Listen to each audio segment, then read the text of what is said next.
Tremulok. Okay, so this is gonna be a video that might be annoying to like anti-theists, some atheists, and pretty much most uneducated people.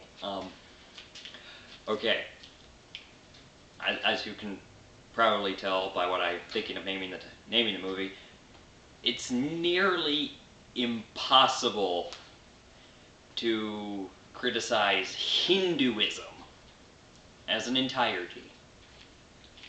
Okay, so now why do I say that?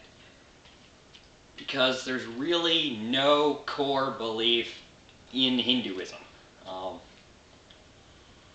The phrase Hindus believe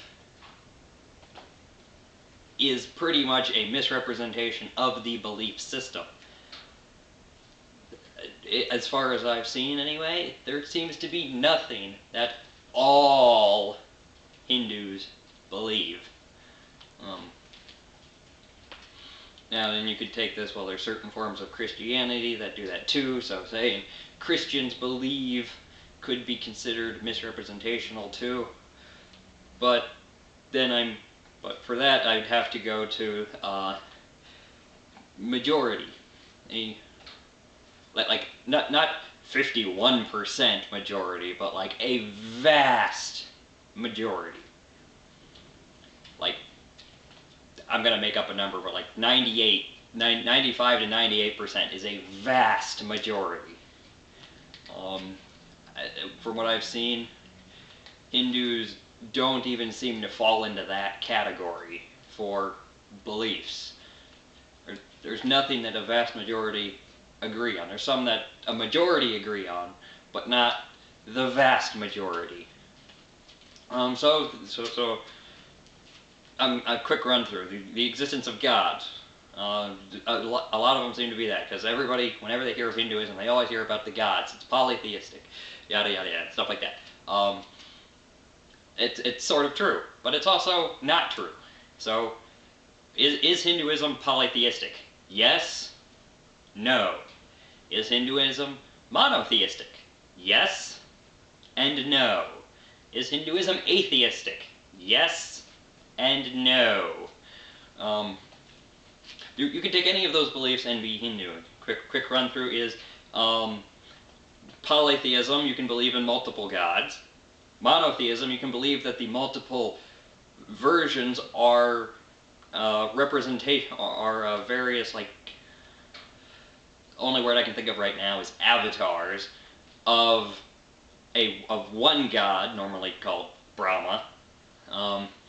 And then, so it's already done polytheistic and monotheistic. Now what about atheistic? Atheistic can be a combination of atheistic going to polytheist.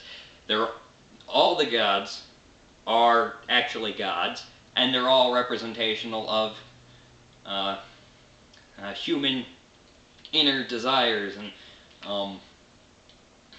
humans projecting themselves upon the universe. Hindus, you can be a Hindu and easily have that as a thought concept on the existence or non thereof of gods, or God.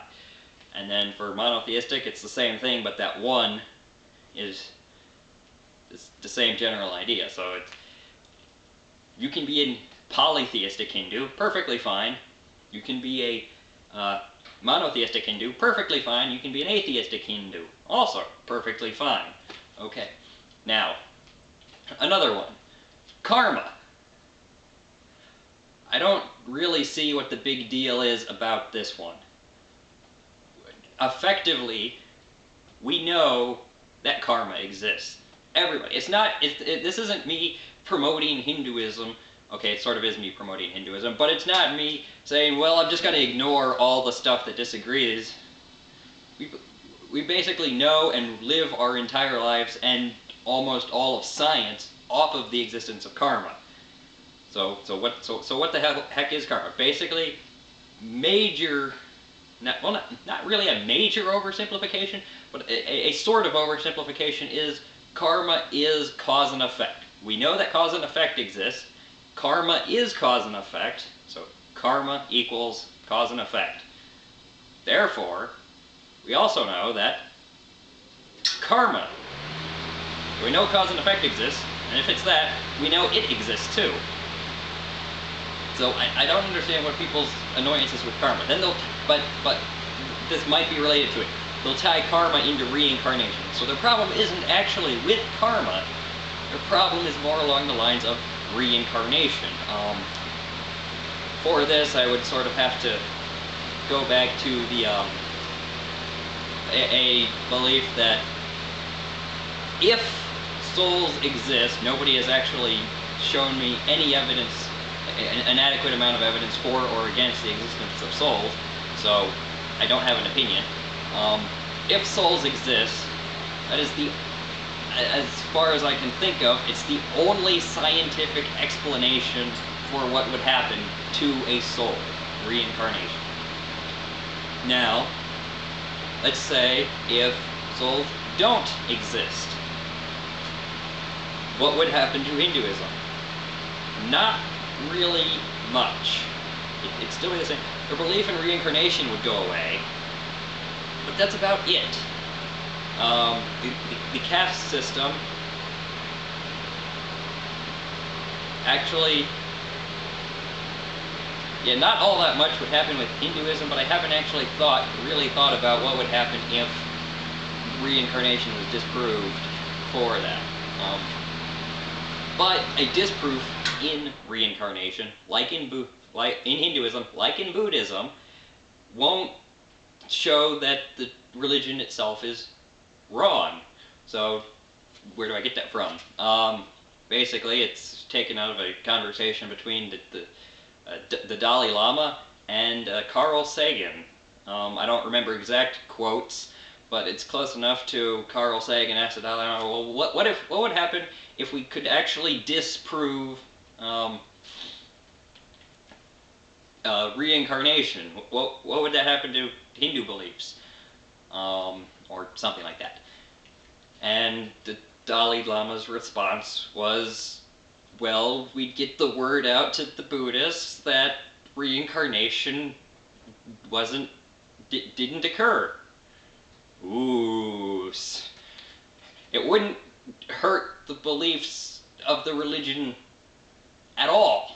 Okay, it would hurt one belief of the religion, but it wouldn't do anything to any of the other beliefs.